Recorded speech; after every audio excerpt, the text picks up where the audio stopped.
ഒരു ജ്വല്ലറിയിൽ നിന്ന് ഒരാൾ $1 മില്യൺ ആഭരണങ്ങൾ വാങ്ങിയതായി ഡിറ്റക്റ്റീവ് മെഹുലിന് ഒരു ഫോൺ കോൾ ലഭിച്ചു. അവൾ കള്ള കറൻസി കൊടുത്തുപോയി. മെഹുൽ ഉടൻ ജ്വല്ലറിയിലെത്തി. അകത്തും പുറത്തുമുള്ള ക്യാമറ ദൃശ്യങ്ങൾ മെഹുൽ പരിശോധിച്ചു. ഫൂട്ടേജ് 1 പെൺകുട്ടി ആഭരണങ്ങൾ വാങ്ങുന്നു. ഫൂട്ടേജ് 2 അവൾ പണം കൊടുത്തു. ഫൂട്ടേജ് 3 അവൾ കാറിൽ പോകുന്നു. വാടകാറാണെന്ന് കണ്ട മെഹുൽ ഉടൻ തന്നെ കാർ കമ്പനിയെ വിളിച്ചു. കാർ ട്രാക്ക് ചെയ്ത് ലൊക്കേഷൻ അയച്ചുതരാൻ അദ്ദേഹം അവരോട് അഭ്യർത്ഥിച്ചു. അവർ മെഹുലിൻ കാറിന്റെ കൃത്യമായ സ്ഥലം നൽകി. അവൻ ലൊക്കേഷനിൽ എത്തി. അവൻ അവിടെ കാർ കണ്ടെത്തി. പക്ഷേ അവിടെ 3 വീടുകൾ ഉണ്ടായിരുന്നു.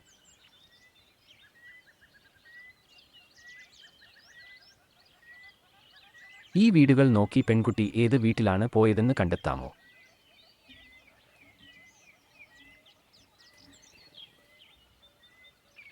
പെൺകുട്ടി വീട്ടിലേക്ക് പോയി.